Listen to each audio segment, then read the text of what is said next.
전해드리고 그런데 이제 정말 분노할 수밖에 없는 게 되게 이 정광훈 이 사람 안 다루고 싶었거든요. 네. 진짜로 언급할 사실 가치가 없다고 저는 생각을 했는데 네. 이번 참사 관련해서도 정말 이제 언급 안 하겠습니다. 이거 망언을 막 쏟아냈어요. 네.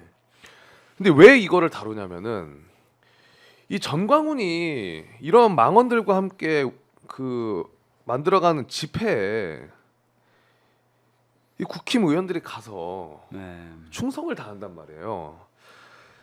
28일 날에 이제 전광훈이 집회를 열었는데 28일에 그때 또 윤상현 의원이랑 이미자 제가 의원 안 붙이겠는데 윤상현, 이미자, 김민전 이렇게 셋이 참석을 했는데 윤상현은 그 집회에서 또 윤석열이랑 한덕수 탄핵을 못 막았다면서 사죄한다면서 큰 절을 올리고 그랬어요.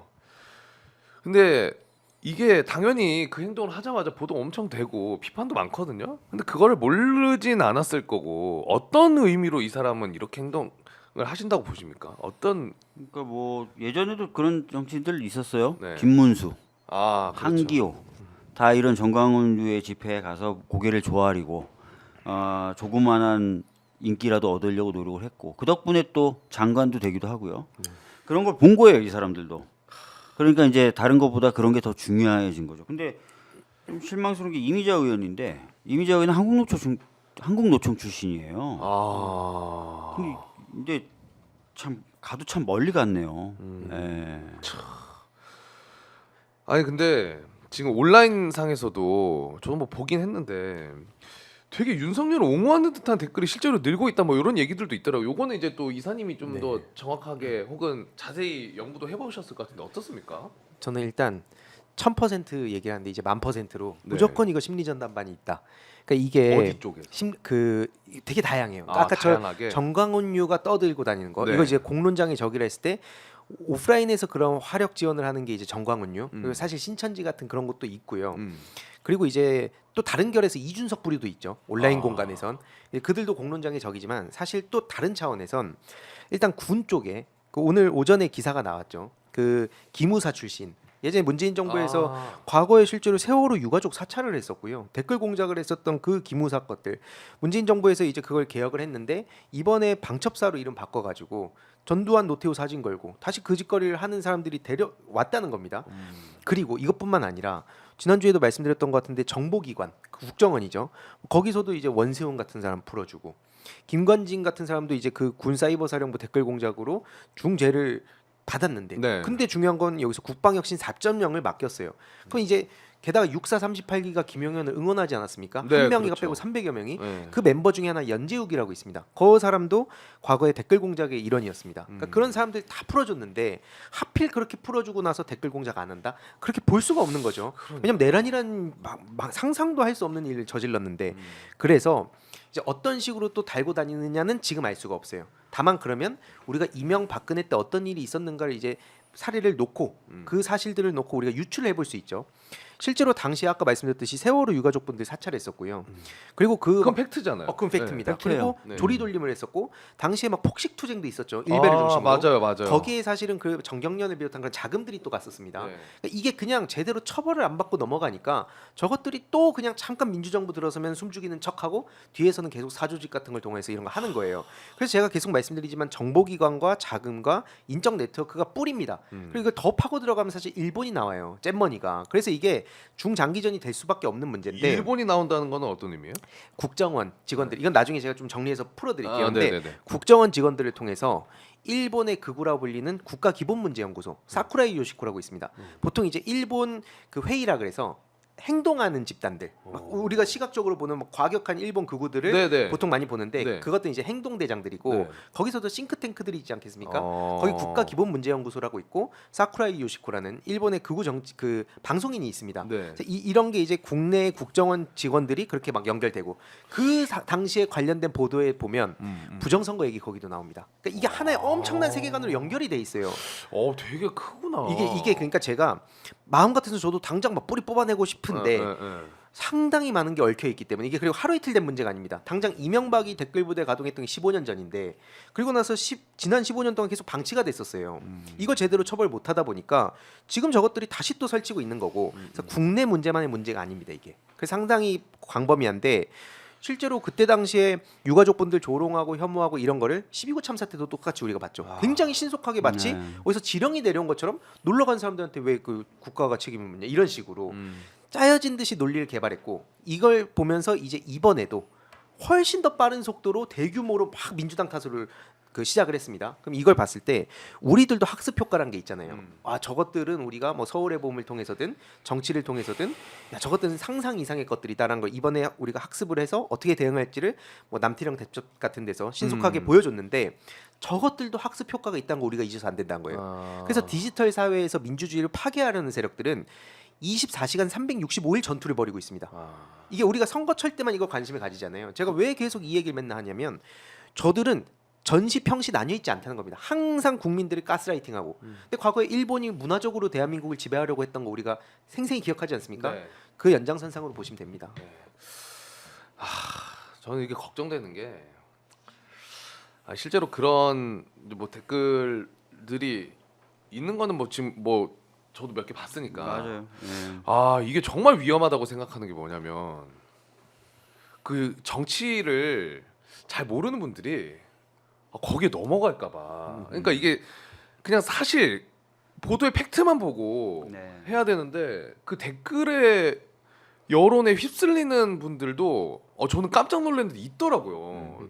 우리나라 사회를 어떤 학자는 밀도가 낮은 사회라고 얘기하더라고요. 이게 무슨 얘기냐면 이게 서구 특히 유럽 같은 경우에 노조라든지 정당이라든지 아니면 시민 교육이라든지 이런 것들 통해서 어떤 뉴스가 딱 나오면 그런 모임에서 검증을 한다는 거예요. 토론을 하고. 근데 우리는 이제 약간 그런 정당도 사실 우리나라 어느 정당이나 우리나라 정당이 교육 기능이 좀 약하고 노조도 사실 많이 약하고 무슨 어떤 공동체 이런 게 많이 좀 약해졌잖아요. 그러다 보니까 마치 물에 잉크가 떨어지면 퍼지는 것처럼 가로막힘이 없이 가짜 뉴스가 쫙 퍼진다는 거예요.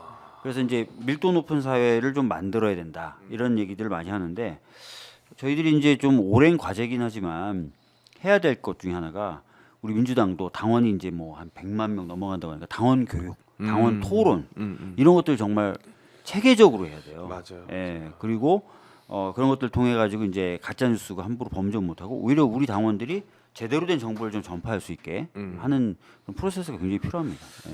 네. 그러니까 이게 실제로 저들을 저는 인간이라고 뭐 보지 않는다. 이게 과하다고 볼 수 있지만 실제로 국민을 향해서 촛불이 겨눴던 것들이고요. 실제로 노무현 대통령 때 심리전단반이 어떤 식으로 움직였냐면 살아 있어도 살아 있지 않은 거로 만들겠다. 막 히틀러 괴벨스 얘기합니다. 실제로 국정원 직원이 그러면서 그 심리학자를 데려와서 악마화를 한 거예요. 노무현 대통령을 어떤 식으로 보냈냐. 그 심리전 3단계가 있습니다. 그게 뭐냐면 1단계로 권위를 훼손시킨다. 2단계로 주변 사람 떠나게 한다. 이게 정치 속성이 또 그렇잖아요. 뭐 소위 중도 얘기하면서 누군가가 좀 욕 좀 먹으면 일단 거리를 둬요. 그럼 그렇게 자연스럽게 고립된다가 3단계입니다. 이게 이재명 대표님한테도 지금 똑같이 적용되고 있고 민주 진영의 유력 정치인들한테 계속 적용되는 겁니다. 그래서 이 뿌리를 잡아서 저들 표현되면 원점 타격은 거기를 해야 되는 거예요. 그리고 살아 있어도 살아 있는 게 아닌 걸로 만든다는 게 한마디로 뭐냐면 물리적으로 죽지 않더라도 네가 사회에서 매장당하게 하겠다라는 전략을 세우고 실행에 옮기는 겁니다. 근데 저것들을 우리는 맨날 대화와 타협과 관용의 정신으로 맨날 보듬자고 했으니까 저것들은 그걸 기회 삼아서 계속 이 종양들을 여기저기 퍼뜨려 온 겁니다. 이번에 반드시 뿌리 뽑아야 돼요. 맞습니다. 지금 뭐 우리가 다양한 이야기를 좀 나누고 있는데 채팅창 보면은 이제 이 이야기를 하겠습니다. 많은 분들이 이 윤석열 체포 관련해 가지고 당연히 이제 관심을 가지실 수밖에 없을 것 같아요. 지금 윤석열에 대한 체포영장이 청구가 됐는데 요거를 좀 확실하게 저는 짚고 가면은 좋고 여쭤보고 싶은데 이게 지금 공수처 경찰 그리고 국방부가 합쳐져 있는 공조본이 있잖아요. 이 공조본과 별개로 공수처에서 영장 청구를 한 건가요? 아니면 그러니까 같은 지금- 거라고 보면 되나요? 지금 공수처가 청구한 거로 보도는 나와요. 네. 그러니까 뭐 예를 들어서 경찰이 공조본 차원에서 공수처를 통해서 그러니까 공수처에다 신청하고 네. 공수처가 그 신청을 받아서 청구한 게 아니라 공수처가 그냥 청구한 걸로 보도가 나와요. 체포영장을. 체포영장을. 그래서 이거는 뭐 경찰 차원의 신청이 있었던 것으로는 아직까지 보도상으로는 확인이 안 되고 있어요. 아. 공수처가 그냥 단독으로 청구한 거로 그렇게 보도는 나오고 있습니다. 근데 이제 구속영장이랑 체포영장이랑은 또 다른 거잖아요. 상당히 다르죠. 왜냐하면은 구속영장은 상당히 장기간 인신을 가둬둘 수 있는 반면에 체포영장은 길어봤자 48시간이에요. 데리고 오면. 그리고 체포영장은 발부 요건도 굉장히 간단해요. 이거는 조사가 안 돼서 조사를 하기 위해서 임시로 발부하는 거라고 생각하시면 돼요. 그래서 소환에 불응하거나 네. 소환에 불응할 우려가 있으면 체포영장을 발부받아서 데려가서 조사를 하고 풀어주는 거예요. 근데 구속은 이제 실제로 신병을 장기간 구금을 해놓는 거라서 네. 아하. 요건도 더 까다롭고 법원도 매우 신중하게 판단하고 구속에 관련해서는 체포는 통상적으로 한 3번에서 4번 정도 소환했는데 안 나오면 거의 체포영장은 발부된다 이렇게 보시면 돼요.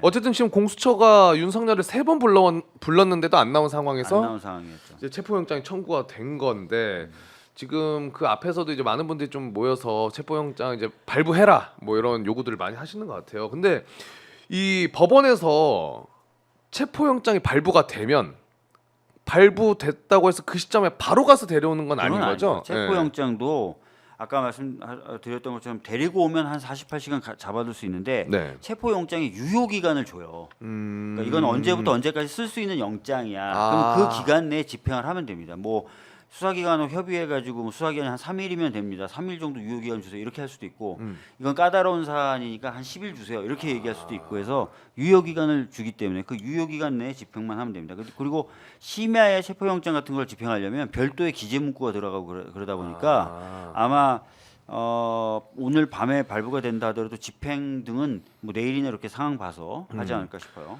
그러면 체포영장이 발부가 돼도 얘기해 주신 것처럼 유효 기간이 있으니까 이 체포영장은 받아놨고 요걸 가지고 있는 상태에서 다시 한번 4차 소환 요구를 할 수도 있습니까? 뭐 그렇죠. 체포영장을 바로 집행해도 되고 야 체포영장은 이미 나왔는데 그냥 일단 한번 나와봐라고 할 수도 있고 그건 수사기관의 선택이에요. 아 그거는 수사기관의 선택이고 네. 그러면 만약에 체포를 하러 가게 되면 압수수색과 다르게 경호처는 이거에 대해서는 협조를 할 수밖에 없어요. 어때요? 압수수색의 경우에는 형사소송법에 보면 110조하고 111조에 제한 규정이 있어요. 110조는 보안을 요하는 시설, 111조는 공무원이 직무상 지득한 비밀. 요 두 가지에 대해서는 승인권자의 승인이 있어야만 영장이 나와도 압수수색을 할 수 있다고 돼 있어요. 네. 근데 체포라든지 구속 같은 신병에 관련된 영장은 그런 제한 규정이 없어요. 아하. 그렇기 때문에 경호처가 만약에 체포영장을 발부받아서 체포하러 간 경찰들을 막으면 공무집행 방해가 돼요. 바로. 아 그거 자체로는. 네. 오. 그래서 경호처 직원들을 잡아가면 됩니다. 아. 그러니까 압수수색 같은 경우에는 들어가려면은 그럼 윤석열 말고 권한대행의 승인이 좀 있어야 되는. 권한대행의 승인 또는 경호처장의 승인이 있어요. 경호처장의 승인이 네. 있어야 되고. 근데 그게 없으면은 경찰도 조금 어려운 부분이 있는데. 법에 의해서 막혀요. 영장의 효력이 막혀요. 근데 체포영장은 그런 영장 게 없어요. 들고 가면은 예. 경호처도 나와줘야 된다. 예. 그걸 막으면은 불법인 거고. 공무집행 방해가 돼요. 아 깔끔하네. 깔끔하네요. 네.